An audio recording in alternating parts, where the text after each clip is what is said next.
students who are from all walks of life, different sorts of experiences to share with you. They have taken their personal time to come back and share some of their stories and some of what they've gone through, and they're just amazing people. And I just want you to sit back and listen. I think I graduated community high school in 2011, 2012. Julie, when did you graduate? I graduated from the high school in 2012 and the lower school in 2008. So exciting, Mr. David Rotenberg and Mr. Rosbel Franklin. Hey guys. Hello, everybody. We are both from the lower school graduating year of 09 and the high school graduating year of 2013. Hi, my name's Athena and I graduated. I graduated the high school in 08. 08 was the high school was 08. The high school in 08. Yes. Wow. Yeah. Wow. We won't do the math. Let's not do the math. No math. All right, Mr. Owen, what do you want to tell us about you? Well, I actually changed schools about 4 times. Wow. Before I actually got to the community high school, the lower school. And it was kind of hard, because I went through 2 Catholic schools and 2 public schools. Wow. And in Demarest, they're all, even though it's a small town, classrooms are all really big, and they really they all teach the same way, and really having nobody else had special needs. Not a single person had OCD, ADHD, or Tourette's, which is what I have. Not a single one of them. Okay.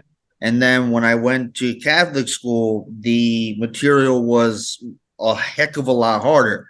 I had to do an entire history report on Theodore Roosevelt all on the top of my head. I wasn't allowed to read anything. I wasn't allowed to read from a script. I had to learn all 50 states and the capitals and just write it out. And they only gave me a blank piece of paper with the diagram on it. Wow. So that school almost, I started failing, and no matter how many times I tried to succeed and, try and memorize it again and again and again, I couldn't pass.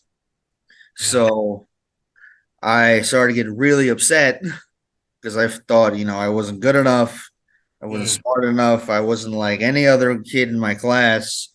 And then, I went to my neurologist, which is my doctor, and I was like, look, man, I don't know why I'm so different. Like I need to know what's going on. Like everyone else is different than me. And that's when he sat me down and goes, Owen, you have disabilities. Okay. Like you're not going to learn like everyone else. Okay. So that's when I talked to my mom, and she did some searching, and she found the community lower school. Wow. And the second I got in there, it was like a completely different experience because I realized that I wasn't the only person who had the disabilities. I wasn't the only kid, who didn't have, ADHD or OCD or whatever. So I wasn't like completely left out or realized that felt like I wasn't going to get anywhere in life. But the more that I had a teacher named Mrs. Goldstein in 7th grade. I don't know if she's still there. Oh, Fern Goldstein. She's not there anymore, but she was my 7th grade teacher and my 8th grade teacher. And the classes were small. I mean, believe it or not, we were actually in a really small room. I think there were only like 4 people. But being that she was able to, teach me and, to help me, and had like 2 other people, I was able to, learn a lot better than what I would have learned anywhere else. So I started to, realize who I am Like I'm not that person that I thought I was before, and my grades, started to climb. And I was always a very, very, very shy person. Like I would sit in the back of the classroom and I was that person that everyone knew, but they didn't really know I was there. Mm. Like, they just knew my name, but they didn't really know me. But So you felt your confidence was building? my confidence was 100% building because in all the other schools, like they're just like, oh yeah, there's that kid there. What's his name again? Mm. But coming here, every single person knew my name. Everyone else, I was joined, everyone else had me join into things. I was never left out. And that boosted up my confidence, including my grades were raising. And that just started me, on my path to being who I am to this day. Wow. You want to talk a little bit about how that path has taken you and where you're at now for everybody? Okay, so from the lower school, I went to the high school and CHS. to the community high school. And I've always wanted to work outdoors as, a horticulturist. And that has, been like my dream since I was like 7 years old. Yeah. I remember in science. And like that thing has just stuck with me my whole life. And I've always wanted to do it. But as I said, like I always thought, I was never going to be getting anywhere and never was going to be good enough or smart enough. But when I got to the high school, there were teachers there, and there was a teacher. I forget her name, but she, helped you realize, like work with you for jobs or things that you may want to look at, things like that. And then I realized all these kind of things. Like, look, like Owen, like you can go much much farther than you thought.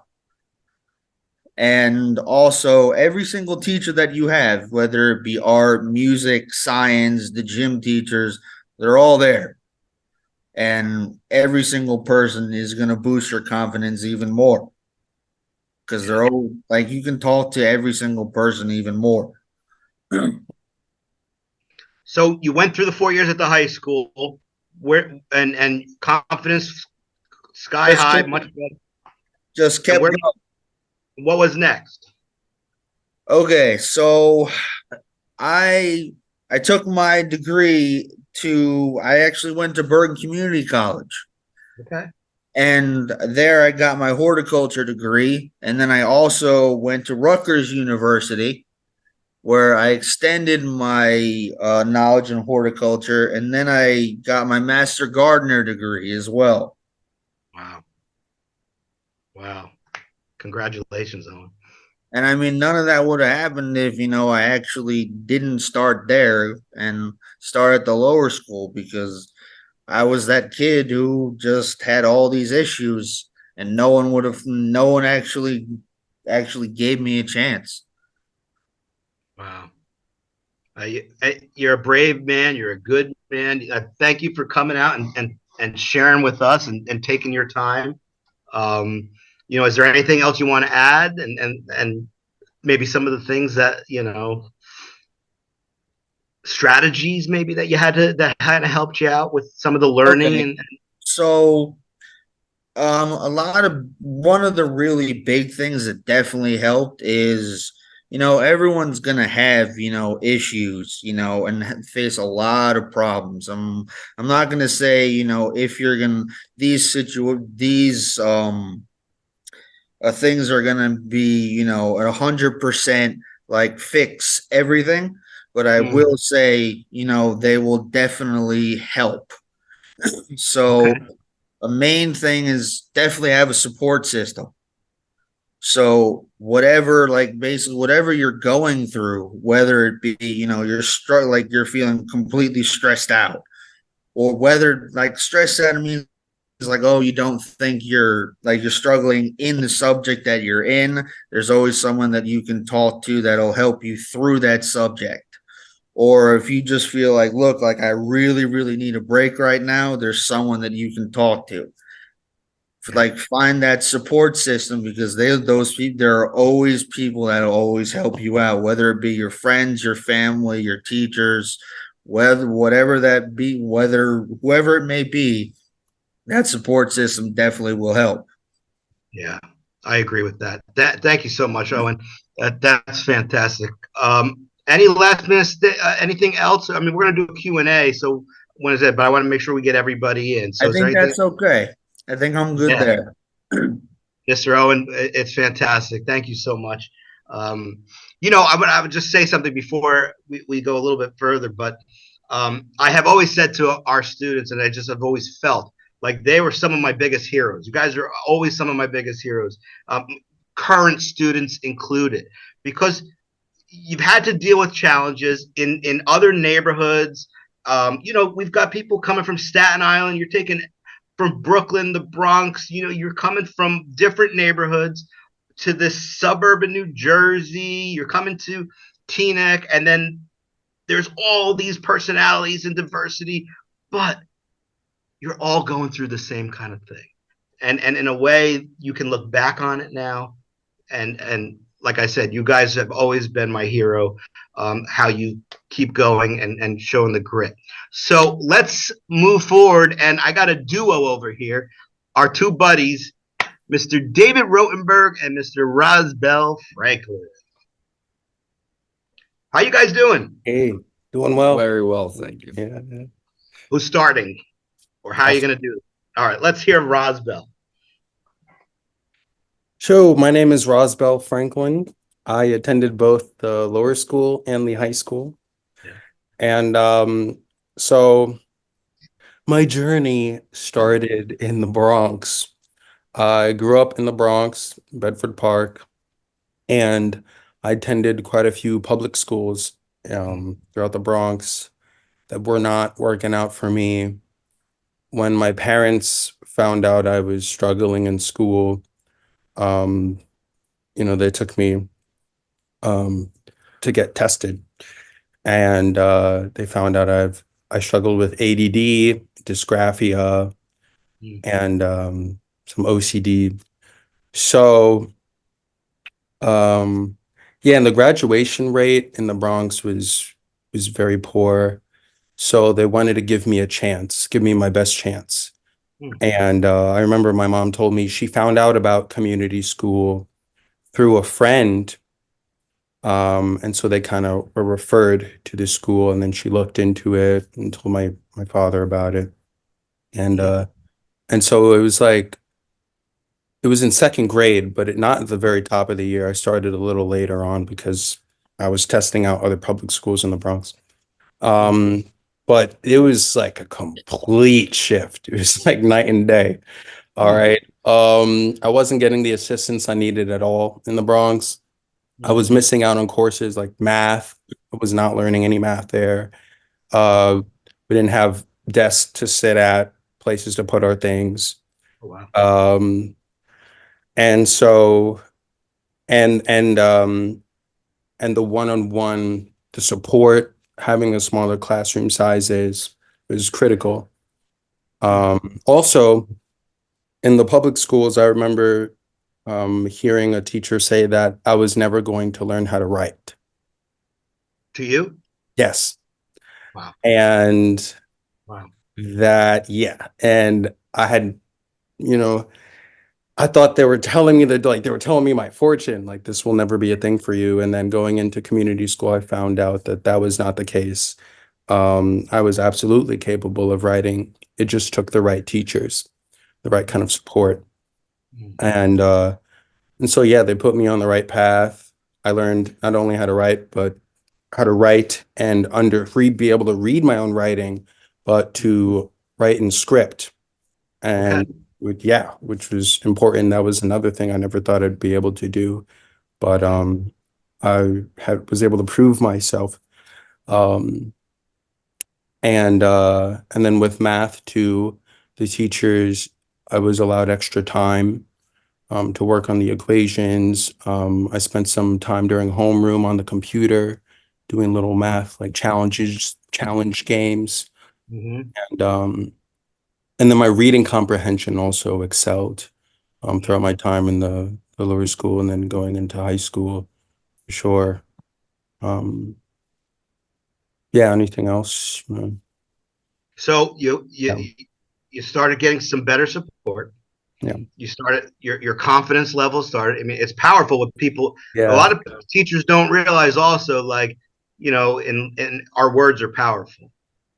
And Yes. and they Amen. it's one of those jobs where we have to really, be in tune with what we're saying. And then if we, we're not perfect, we gotta go back, but repair the relationship, right? So you Yeah. felt like that sort of stuff was helpful.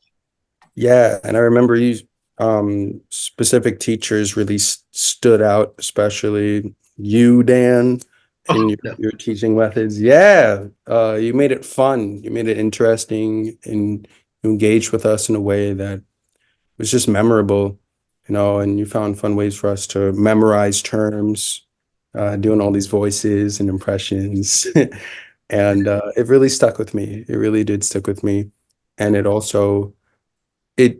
to me, I took that as a sign that I can accept myself for who I am and however I want to express myself naturally. Yeah. I don't have to be like in the shell all the time. So seeing that it was important to my growth.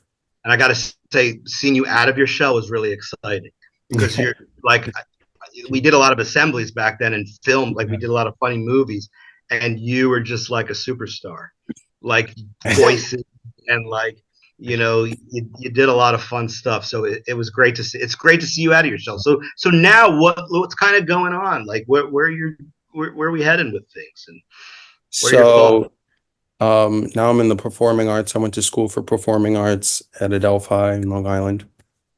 Yeah, Awesome. I've been doing really well with that, doing stage Awesome. productions, been writing scripts. I've helped direct shows for students and for camps, summer camps, writing and directing their shows.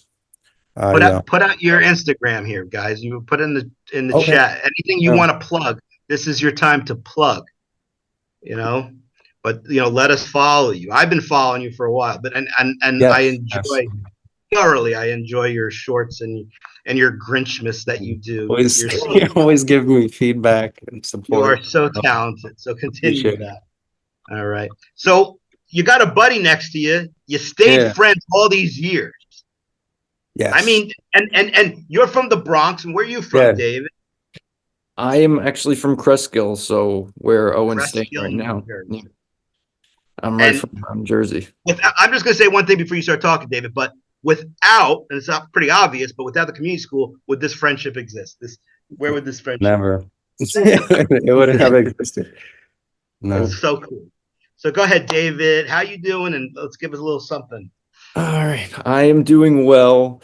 Hello, everyone. And my story starts pretty early because pretty much the earliest memory I do have of school was in community. I started in first grade back in 2001, Wow. and I don't remember much before, but there was a lot of testing that I had done as a kid. One thing that really stuck out was when I did briefly go to a public school in kindergarten, I wasn't really explained why, like me and only a few other kids had to stay late while everyone else got to go home. And like we got special attention after class, but like no, I didn't understand why. And to rub salt in the wound, like we had a frontal view of all the kids running to their parents, and I'm like, why did they get to go home from school early? And yeah, no, I was so jealous, and That's a I core never memory there. yeah, I never really understood. But eventually I was told like you have something called ADHD and you're going to be going to a different school now. And I thought, thank goodness, because this isn't working. Wow. So I, my first day at community, I already noticed classes were a lot smaller and I did not have a good attitude towards school in general. I was one of those kids who was like, oh, I don't like school, want to stay home, do this, watch movies, whatever. But I really did try. I tried to learn as much as I was kind of a nuisance. I'm sorry, Dan. I know I was not the I never easiest. thought that, David. Yes. Never thought that. I never did. Yes, but what really helped throughout like my process in community school, not only the teachers but the students, like I'm someone who does a lot of maybe unintentionally, but I do a lot of comparing in my head. And when I see that there are other kids just like me that are having similar struggles that are also getting similar attention from teachers, it makes me a lot less shy to ask for help. Like I really didn't have much of an issue, saying what I didn't think made sense to me. Like a teacher one-on-one really telling me why something was a certain way, and I definitely needed that for math because like you had to explain every detail of every problem to me. So to have that was really important. Now I'm gonna just when I was in eighth grade, I'm gonna jump to where I was looking at high schools. And I looked at my town high school, Northern Valley Demarest, and not a bad school, but the classes were huge. And I tried sitting in with Mm. the freshman class, and they were all doing something on the computer, all like 20 something kids in sync. And I was next to one kid, and I was just told to follow along. I was like, wait, what? After like the second thing, I was already behind, and I'm like, hey, could someone come over here? Wow. And then the Yeah. kid next to me was like, you're on your own, bro. Actually, he was like, no, no. Right. No. And then the teacher turned around to write something on the board, and one kid threw something across the room. I was like, oh my goodness, no. Okay. So, but at that point, I do admit I had my heart dead set on going to community because I was pretty comfortable with where I was at from the lower school, and I'm not someone that does change too well. Okay. So, so I did decide to continue, and I did my 4 years at community high school. Now high school was pretty tough as well to start, but I was definitely able to, weather the storm, if that makes sense. Like I was able to adjust to specific situations because like when you see the syllabus or you see your schedule at the beginning of the year in high school, sometimes you think there's no way I'm getting through this. Or like what gym and then right after you got no gym right after lunch, how am I going to run or something like. But then you always end up getting through it, and I'm actually really surprised right now because I see a familiar name in the guests. Christine Gill was actually my teacher in fifth grade at the lower school, somebody who I do remember did push me to where I didn't think I'd be able to reach in Wow. terms of my legibility in writing, my reading. Heck, I even remember the book we read as a class called Frindle. Wow. Oh, Oh, yeah. Look, and by the way, Miss Christine Gill is the director of our school here. Oh, wow. So that was really cool that you were able to shout that out. Very right. cool. So it's amazing how these kinds of memories stay with you, right? Mhm. And just as much as the negative ones. I But got it. but the positive ones, are what we got to stick to, right? To get us. Absolutely. So Yes. where'd you go from there, David? Like after high school and your career and pathway? So, my original dream in high school was to be a lawyer until I learned that that involves reading, and I got to read to do that. So, I decided to become a case manager, pretty much a counselor for kids who are released from Rikers Island. I work with primarily youth coming out of prison, jail, and Well, so in exchange for like a shortened sentence, like a condition would be they have to come out and see me, and I connect them to different resources that they would need or pending trial. It's like an alternative to bail. But yeah, and I yeah, work with a lot of kids who have learning disabilities, and I speak with their parents who tell me like he or she is on the spectrum. He has trouble processing information a certain way. You really got to explain it to them. And I think it really has helped me become understanding and be extra patient because I don't think if I went through it myself that I would have as much patience for other kids going through it because like I saw one Yeah. kid who was really going through like a tough time. He got rearrested, and I hate to say it, but I saw a little bit of of myself in him, because he was saying, like, when talking about what he wanted to do with his life, every time I met with him, his mind changed.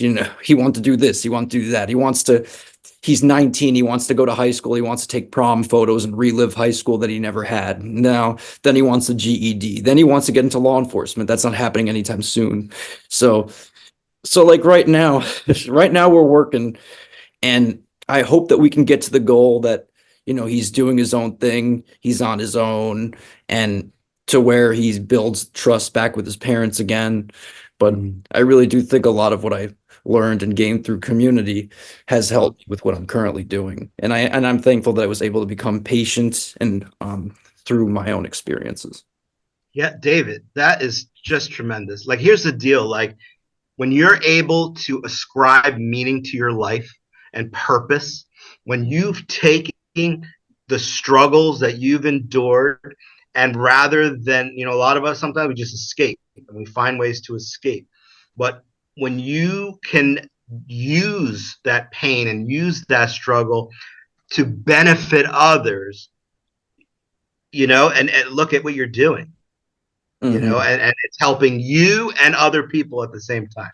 Yeah, and I also one thing that came to mind is, like, when we first started, chatting, you were saying that there was one student, that was saying a lot of, things the first day, but then, like, as they went along, they became more, friendly, more confident in class. And I've seen a lot of that in my clients, when I first, but it starts pretty harshly with them. Like, these are people out of jail. I'm often cursed at, said like terrible things. And then in my head, I'm thinking, how the heck are we getting to the point of almost being friends right now based on where we started? And, but it's, it happens, and everyone, like all of us, everyone has a story, and I just had to be patient enough to listen to theirs. Yes. And we learn a lot from others. And that's why I'm so excited about this, because, it's we get to, see ourselves like you see in your clients. We see ourselves and we learn from each other. We have a lot in common, all of us. So this is fantastic. Anything else you want to add? I want to get a couple more in here, and then we're going to do some questions and answers here. Anything else you guys want to think about, or anything? Good. Just a great community of support, and I think I was definitely put on the right path to excel and believe in myself because of these schools. Wow, that's great. Sure. Thank you so much. Awesome. We'll talk to you later. Is Miss Athena there? Do you see her? Yes, she's towards the bottom. Mr. Seth? He's over here. Here she is. There we go. But you have to unmute her, right? There we go. Yeah, the host had to. How are you guys? Hi. So nice to be here. Thank you so much for having me. And I love seeing some of my old teachers who I'm still in contact with. So it's just really nice to see your faces again. I'm Athena Castillo. I went to the law school for a year. Prior to that, I'm from the city. I'm from Manhattan, from Harlem specifically. I went through Catholic school, through public school, through you name it. We tried it and failed terribly at it. I remember my mom was told by one of my teachers, I don't know how to teach her, so I just let her color in the back. And that broke my mom's heart. She didn't understand why I wasn't processing information the same way that other children were. And that's when she proceeded to get me an IEP and get me the support that I needed. I made my way all the way to New Jersey. I commuted every day. Also have lifetime friends because of the community that you guys provided for us. I went there for a year, and then I proceeded to the high school. And it was by far the best experience. By far, for a lot of reasons. I mean, we can name all the way that you guys helped us learn and how you specifically made each teaching plan individualized to your actual students, which was amazing. I remember being in a room with, as we said before, 7 kids, 2 teachers, and one teacher would take the time out to teach you completely different or meet you where you were, which is unlike any other institution unlike any other. I mean, education in general is quite behind, and except for community, I think that you guys were ahead of time for since the beginning. So I really did appreciate that. I appreciated all the support that I received. I was, I came from an environment that I did feel less than very often, and I was ashamed of that. And I came in a little rough around the edges, to say the least. Dana's laughing over there. I was a little rough. I was a little city for sure. And I think that the biggest thing that I got from community was learning how to self-regulate, learning how to understand that my disability isn't a disability, it's an other ability, that it was a superpower, that as long as I understood it and regrouped it the way I needed to, it was very powerful. And I heard a lot growing up, you don't understand this, or you can't understand this. And community taught me you can understand it your way. And then after you learn it your way, you can also understand it their way. And that gives you all those perspectives, was really helpful, especially for what I do now for work. Let's hear about Yeah, that. sure. After community, one of the ways that I did process a lot in community was art class. And after that, I went to art school. I went to Pratt Institute for painting. And I remember that during my last year, we had a fire, and all my thesis work got burned. And community actually reached out with a check, and you guys helped me buy art materials again. So they followed me through college and communicated with me, and my teachers reached out to me. It was, I mean, the foundation was built there, and there was a real sense of community, and it was beautiful to see. And then after that, I proceeded to get my master's for art psychotherapy at NYU. And now I currently I'm a therapist at an inpatient psych, and I work with children from 5 years old to 17 in inpatient. And I got so many skills that you don't realize how many skills you get while we were there, while we were learning, that now I see myself advocating for my clients. And I'm like, where did I get this from? And talking about like, no, their struggles are really that they need an IP. We need to give them these services. And this is where it stems from. And that all came from you guys. So I'm extremely thankful, and my family is thankful. I'm very appreciative. Yes, there was, techniques that I learned I am dyslexic, very proud dyslexic. There was a lot of techniques that I learned. But I think more than that, it was how powerful it was to be in a space that was safe. How powerful it was to be in a space that people understood you, not only just your peers, but also the faculty. And that made you feel like everyone else, right? And you carry that now as a badge of honor, which in other environments you wouldn't have. So I think that was, for me, the biggest lesson that community taught me, was to be proud of the way I learn, and not to always think about how I overcome it, but instead how I utilize that strength in other spaces. Yes. Yeah. I got chills when you were talking, and just the idea of you just, a lot of our students start with shame here, right? Mm-hmm. It's shame. There's shame. And then you said that I now wear it as a badge of honor. Do you see so the idea that, we the society and whatever has put on us and things, and you can see where that's too heavy for a lot of people.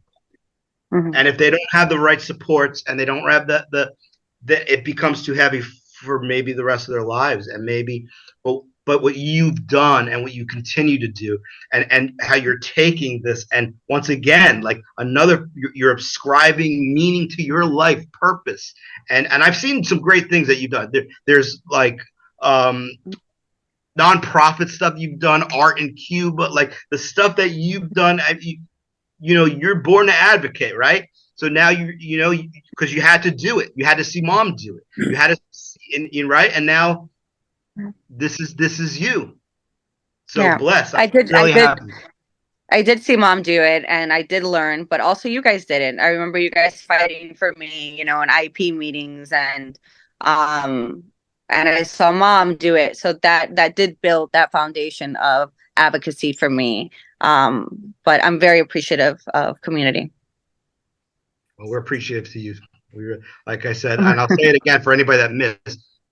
My students, past and present, my heroes. My heroes. But what they had to do to be where they are is just phenomenal and continue. And my present students also. So, Athena, thank you so much.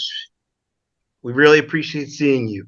And we have one final guest, Miss Julie parentheses Sheridan Caruso. Here you are. Thanks, Dan.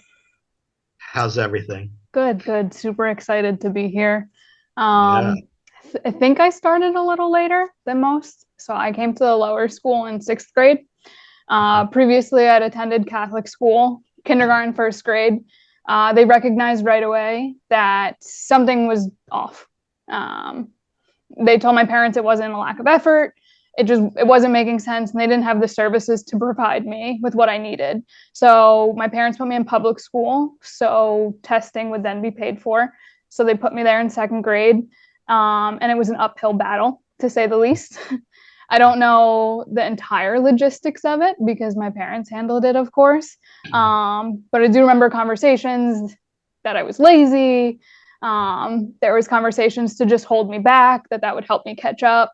And they kind of threw a bunch of things at the wall that never really identified the issue. It just put me into this bucket of not really trying or not really smart enough. So even though I went in 2nd grade, I didn't actually end up getting tested until the 5th grade. So I had 3 years of public school where I kind of just existed. And my parents were in every day fighting with the child study team and different things. So I remember it being difficult. I remember being different than my peers. We used to have book buddies. So in 2nd grade, you would read to kindergartners. And then when you got into 5th grade, you would read to 2nd graders. Mm-hmm. And I remember not being able to read at all. Like I used to get the book and I'd be partnered with a kid and I'd make up the whole thing.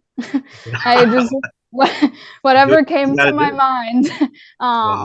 But I remember being super embarrassed of it because all of my friends were reading.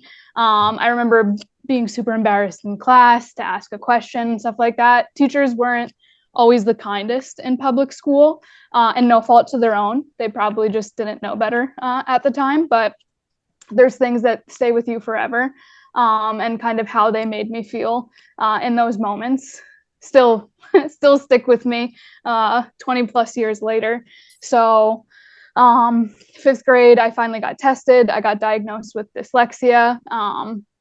My parents fought very hard to get me into the lower school, to get the township to pay for it, which was no easy battle. And I was not very grateful, to say the least.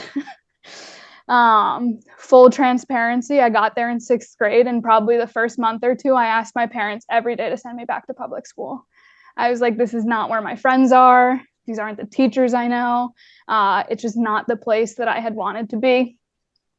They didn't let me, of course, and I'm super grateful to them for that, because my life would have turned out completely different. I actually asked my husband's permission before this. He also has dyslexia, and he went to public school his entire career and didn't get the right services. So I've seen firsthand the difference between getting the right accommodations and getting the wrong accommodations. And my parents saved me a world of trouble by not giving in and being like, oh, well, she wants to be with her friends. Let's let her go. So I've appreciated it more in my adult life than I ever could have in middle school. And I'm super grateful to my parents, especially my mom. The Board of Ed hated her. The child study team hated her. They were not happy. And that didn't stop. Like there were several conversations. I was there 6th to 12th grade that district wanted to pull me back in. And a lot of it had nothing to do with academics. A lot of it had to do with, I played sports in Heisenbergites. A lot of it was social. And they're like, she's ready. And they're like, how can you tell she's ready in this kind of environment? So it was tooth and nail the whole way. So I'm super grateful to my parents for not giving up on me for that. And this, by the way, just not to interrupt, but we have a lot of parents here, so that gives them a little hope because their children are basically giving them the same riot act, right? Yeah, I was debating. I was like, am I going to get in trouble for saying this? But I'm sure a lot of kids feel that way. This is real. Absolutely real. I begged them. And to be honest, there were several times, similar to what David said, in 8th grade, really big in northern New Jersey. A lot of people go to Catholic schools. In 8th grade, I wanted to leave too. I didn't want to go to the high school. And it was the similar conversation. That time, my parents didn't make me. My parents let me make my own decision and kind of let me navigate it myself. Yeah. But from 6th grade to 8th grade, I was in a vastly different place. I had Bonnie Kreilsheimer, Yes. who I am forever indebted to. I remember reading the first time in her classroom, and I remember her excitement outmatched my excitement, which I didn't think was possible. And it 7th grade kind of changed my academic career forever. Was kind of the year I figured out how to read, and it was kind of sprinting from there. I went from crawling to sprinting very quickly. In 8th grade, for the first time, I was making confirmation, and my mom was in the room with me, and I had to read a passage from the Bible. And I remember her tearing up, like not even tearing, crying, because she was like, I never thought you'd be able to read. So it was great to have so much success in such a short period of time. And that was just the beginning. I feel like it was just the start of how far I could go. And then going to the high school, I had so many more teachers that were pushing me outside of that comfort zone. It was like, great, you've come this far, but you're not going to stop here. How much further can you go? And we're going to be with you every step of the way. So I had a great experience in high school. I have a great relationship with so many teachers and administrators that are still there. I talk to them pretty frequently still. I had a lot of support when I went to college. That was something I was really afraid of. Like, did everything I've done prepare me? And Dana's on the call. She can attest to this. I was 19 years old. I was in my 2nd semester of college, and I was still sitting in Mrs. Kransky's classroom like, I don't get it. Like, please help me. And I still remember the exact like equation it was over. I had a college professor that refused to budge on a particular method. She wanted the FOIL method, and Mrs. Kransky taught us the box method. And she was like, it's wrong. Like, it's wrong if you don't do it this way. And then Mrs. Kransky got to a point, she was like, just erase it. She's like, say you did it her way. I ended up getting an A in a class. So it had all worked out. But I don't think that's a very specific example in college, but I don't think the support or the relationship ever stopped there. We were talking earlier, I'm expecting my first child. I've had a lot of teachers and different things reach out to me, and a ton of support and advice and everything. So I really feel, it's cliche, but the community carries on forever. So I've been really grateful for every opportunity I was presented, no matter how defiant I was, whether I should be there or not be there. My life and my education and my career and everything turned out exactly the way it was supposed to. And if I didn't go there, I'd be sitting in a very different position. Yeah. I mean, I've been following you a long time, and there's been a lot of amazing things that you've accomplished. I'd like to share a story that you told me, and I use it to my students all the time, right? So this is what you told me. So if I embellish, let it happen, let it be.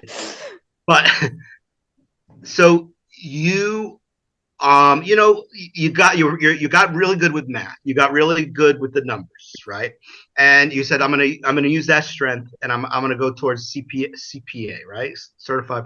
You're gonna go in that route, and it was something you were going for, and you had a bunch of opportunities, and there's one opportunity you went to, I think it was Pittsburgh, on a job interview for this big company. They were going to give you whoever, it was going to be like a car, there's all kinds of things. But this is what you said to me, and it's never left me, and all my students that I have from there on out.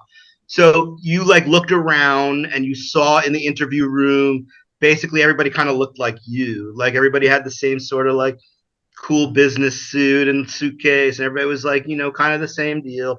And you're just looking around, and then the interview happens, and as I think one of the like first questions he asked was like, what makes you different than everybody here? What's making you, why should I hire you than everybody else here? And what you said was, well, I have dyslexia. And then so like, no, like who, Athena had said before, sorry, I got really excited about this, but Athena had said before about like, it's a superpower. It's what, it's not necessarily just a disability or just an obstacle that we have to overcome. All right, I chose that name, but we're working through things. But anyway, you're saying to them, look, he was like dyslexia. So, and this is like where he really learned, and was like, well, you see those people out there, like it took me weeks to read a chapter, and I didn't stop, and I went back over, and you're not going to stop me, because once I started going, so what I offer and what I can do is that grit within me, and that what I've always had to do. So when you hire me, you're there's no quit in me. There's no quit. You got hired, didn't you? I think you tell the story much better than I did. I like doing that. I've said for a very long time what I've lacked in natural ability. So what I lacked in the natural ability to read or reading comprehension, I made up in hard work and determination. So yeah. I might not actually be the smartest person in the room, but I will outwork every person in this room.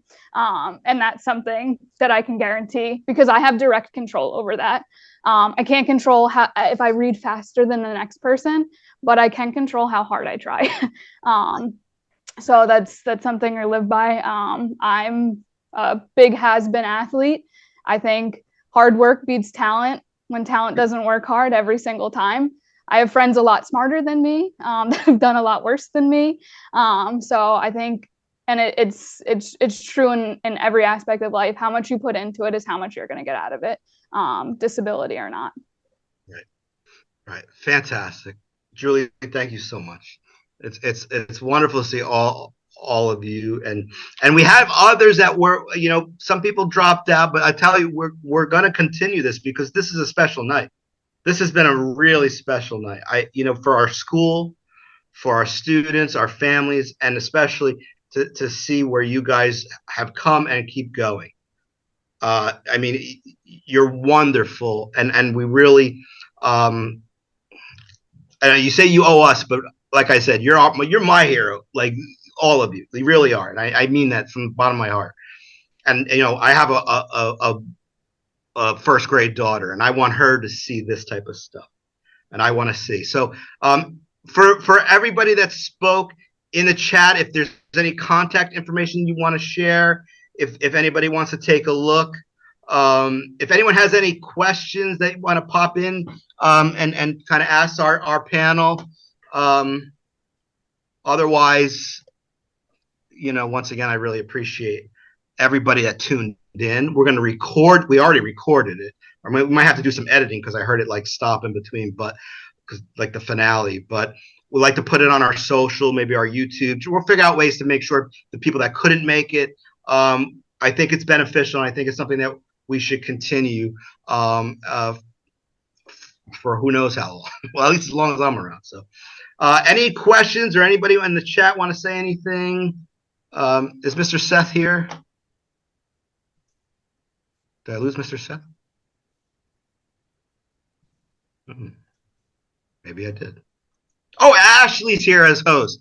Miss Folks, real quick, Miss Ashley Menchai is one of our Spirit Committee speech language, is now taking the controls from Mr. Seth. Take a look in the chat. Couple things here. This was so amazing. Oh, that's so nice. Turn on my camera because I have too many happy tears. Thank you so much. Great. Really good stuff here. We have a message here. So wonderful to see you all. Well, if there's no questions, then I just want to say thank you. Oh, can someone unmute and say something? Yeah, this is Dana, right? Ashley, can you unmute to say something? I don't think anyone can. Thank you. There it is. I just wanted to say something to all of you guys. I had the pleasure to work with all of you at some point in time. And some of you I haven't seen since you graduated, and it's lovely to see you. Athena, I remember going to your senior art show after you made all of your wonderful artwork that got lost in the ash and used your ash in your artwork. I remember it all. And Julia, I mean, I talk to you all the time. So, but I can't believe that anyone ever would have called you lazy in my life. After working with you and seeing you after you graduated and how hard you worked and playing soccer and everything else, I don't know how anyone could have ever called you lazy. So it's been my pleasure to know all of you and continue to see you all grow into different, unbelievable adults. And I love that you guys came back, and I'd love to hear from you guys more. So continue to reach out to us for whatever you might need. And I appreciate letting me unmute and just say those things. Awesome. Thank you. All right. This was incredible. We're getting a lot of great feedback. I think this is something we're going to continue, and I really think it is beneficial. So thank everyone for listening. Once again, thank my amazing speakers, and follow us and let's keep it going. And yes, thank you for saying that, Ms. Provenza, giving hope for your daughter's future. Okay, this is what we're trying to do here. Is definitely you see it here. You see it. What has happened here, and there's many more stories too, and that's what we want to show. So thank you for tuning in. I really appreciate seeing everybody, and have a stay warm.